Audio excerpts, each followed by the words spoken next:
नमस्कार, मी Gururaj. News अनकटच्या prime time मध्ये आपलं स्वागत. बातमीपत्राला सुरुवात करण्याआधी नजर टाकूयात हेडलाईन्सवर. ईव्हीएम विरोधात महायुती मोठं आंदोलन उभारणार. देवेंद्र फडणवीस हेच मुख्यमंत्री तर शिंदे अजितदादा उपमुख्यमंत्री, सूत्रांची माहिती. शिवेंद्रराजेंच्या मंत्रिपदासाठी खासदार उदयनराजे सरसावले. साताऱ्यातील 5 आमदारांसह घेतली देवेंद्र फडणवीसांची भेट. आणि ईव्हीएम विरोधातील याचिका सुप्रीम कोर्टाने फेटाळली.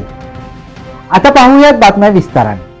निकाल लागल्यापासून राज्याचा मुख्यमंत्री कोण होणार असा प्रश्न सातत्याने विचारला जात होता. आता त्या प्रश्नाचं उत्तर मिळालं असून भाजपाचे देवेंद्र फडणवीसच राज्याचे मुख्यमंत्री असतील तर एकनाथ शिंदे आणि अजित पवार हे उपमुख्यमंत्री असणार अशी माहिती सूत्रांनी दिली आहे. येत्या 2 दिवसात याची अधिकृत घोषणा करण्यात येणार असल्याची माहिती असून नाराज एकनाथ शिंदेची समजूत काढण्यात येत असल्याची माहिती समोर येत आहे. राज्यातील विधानसभा निवडणुकांच्या निकालानंतर पराभूत उमेदवारांकडून ईव्हीएम वर संशय व्यक्त होत असून ईव्हीएम ऐवजी बॅलेट पेपरवर मतदान घेण्याची मागणी करणारी याचिका सर्वोच्च न्यायालयात करण्यात आली होती. मात्र न्यायालयाने ही याचिका फेटाळून लावत जिंकलं की तुम्हाला ईव्हीएम चांगले वाटतात आणि हरलं की तुम्हाला ईव्हीएम मध्ये छेडछाड दिसते असे खडे बोल याचिकाकर्त्यांना सुनावले आहेत. या याचिकेवर सुनावणी करताना पुन्हा मतपत्रिकेद्वारे निवडणुका घेण्यास सुप्रीम कोर्टाने स्पष्ट शब्दात नकार दिलाय. मुख्यमंत्र्यांच्या नावाच्या आणि शिंदेच्या नाराजीच्या चर्चा सुरू आहेत. त्याबाबत शिवसेना शिंदे गटाचे नेते दीपक केसरकर यांनी माध्यमांना माहिती दिली आहे. येत्या काही दिवसांमध्ये नवीन सरकार स्थापन होणार असून उद्या भाजपाची गटनेते पदाबाबत बैठक होण्याची शक्यता आहे. त्यानंतर तिन्ही नेते एकत्र बसून चर्चा करतील. त्यानंतर पक्षश्रेष्ठी जो काही निर्णय घेतील त्याप्रमाणे महाराष्ट्र सरकार स्थापन होईल. मात्र जो निर्णय पंतप्रधान मोदी आणि केंद्रीय मंत्री अमित शहा घेतील तो आम्हाला मान्य असेल असं केसरकरांनी म्हटलंय. विधानसभा निवडणुकीच्या निकालानंतर राज्यात सत्ता स्थापनेच्या हालचालींना वेग आलाय तर दुसरीकडे विरोधकांनी ईव्हीएम विरोधात आक्रमक भूमिका घेतली असून आज मातोश्रीवर उद्धव ठाकरे यांच्या नेतृत्वात तर वाय.बी. चव्हाण सेंटरवर शरद पवारांनी पराभूत उमेदवारांची बैठक घेतली आहे. या बैठकीत ईव्हीएम मशीन विरोधात मोठं आंदोलन उभारण्यासंदर्भात या नेत्यांनी पाऊल उचलण्याचं ठरवलं असून आता महाविकास आघाडी एकत्रित ईव्हीएम विरोधात आंदोलन उभं करण्याची शक्यता आहे. बातमीपत्रात वेळ झाली छोट्याशा विश्रांतीची. पाहत रहा न्यूज अनकट. ऐतिहासिक वारसा लाभलेला मराठ मुलूक महाराष्ट्र.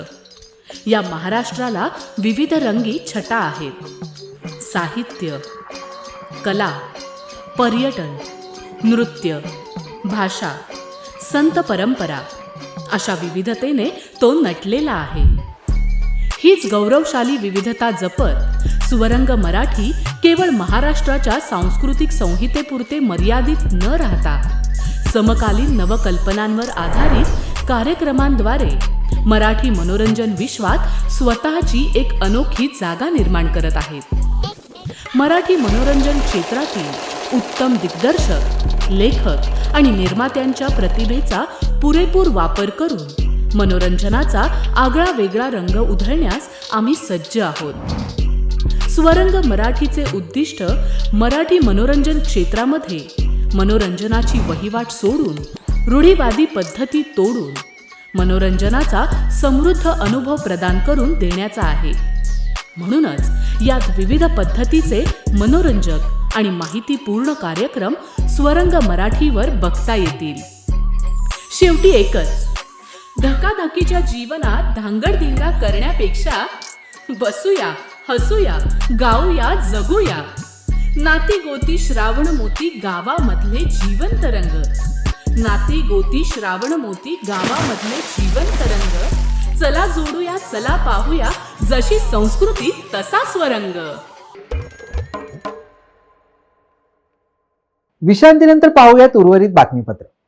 विधानसभा निवडणुकीत महायुतीला घवघवीत यश मिळालं. त्यामुळे राज्यात पुन्हा एकनाथ शिंदे मुख्यमंत्रीपदी विराजमान व्हावेत यासाठी ऐरोली मतदारसंघातील मंदिरांमध्ये शिवसेना महिला जिल्हा प्रमुख शीतल कचरे यांच्या नेतृत्वाखाली सामूहिक प्रार्थना महाआरती करून देवीला साकडे घालण्यात आल्या.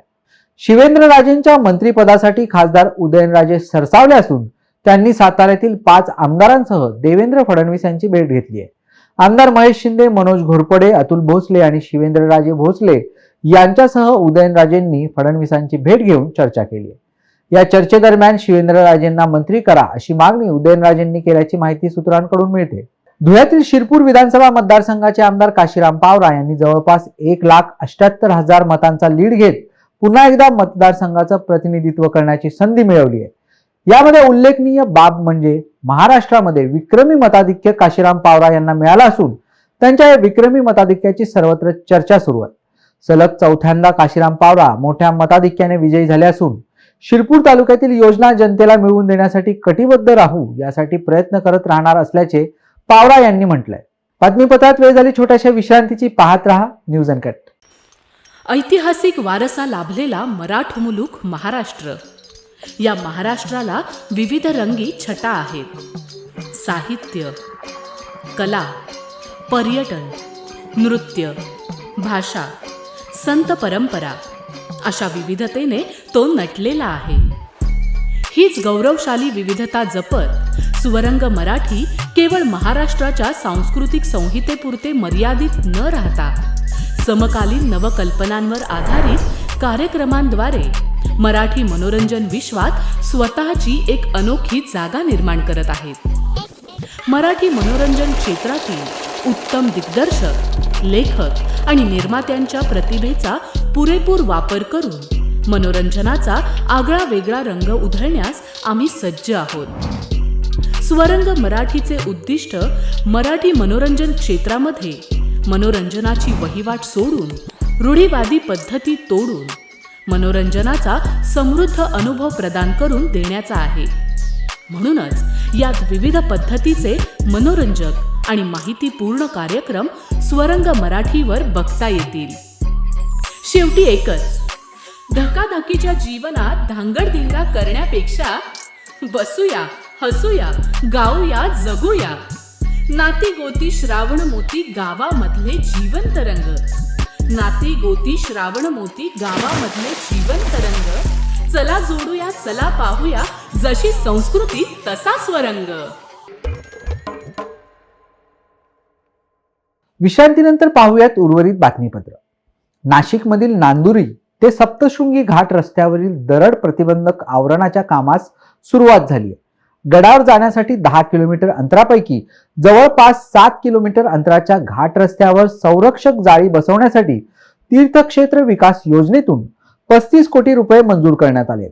या संदर्भात कळवण सार्वजनिक बांधकाम विभागाने 25 नोव्हेंबर ते 9 जानेवारी दरम्यान घाट रस्ता बंद ठेवण्याचे आदेश काढले. अमरावतीच्या नागपुरी गेट पोलीस स्टेशनच्या उपनिरीक्षकाला 2,000 रुपयांची लाच घेताना बियाणी चौकात सापळा लावून पकडण्यात आलाय. लाचलुचपत विभागाने आरोपी विरुद्ध गाडगेनगर पोलीस स्टेशनमध्ये गुन्हा दाखल केलाय. एका गुन्ह्यात तक्रारदाराच्या बाजूने तपास करून प्रकरण मिटवण्यासाठी या उपनिरीक्षकाने 10,000 रुपयांची मागणी केली होती. त्यातील 2,000 रुपये लाचेची रक्कम स्वीकारताना या उपनिरीक्षकाला ताब्यात घेण्यात आलाय. जालना मंठा महामार्गावर लाकडाची अवैध वाहतूक करणारा आयशर जालन्यातील वन विभागाने पकडला असून 7.5 लाखांचा मुद्देमाल जप्त केलाय. लाकडाची विनापरवाना अवैध वाहतूक होणार असल्याच्या माहितीवरून वन विभागाने रामनगर साखर कारखाना टोल नाका परिसरात सापळा लावून ही कारवाई केली आहे. वाहनामध्ये लिंब, बोर, हिवर आणि पळस या झाडांची अवैध वृक्षतोड करून लाकूड वाहतूक करीत असल्याचा वन विभागाला पथकाला आढळून आले. वेळ झाली या बातमीसह या बातमीपत्रात इथेच थांबायची.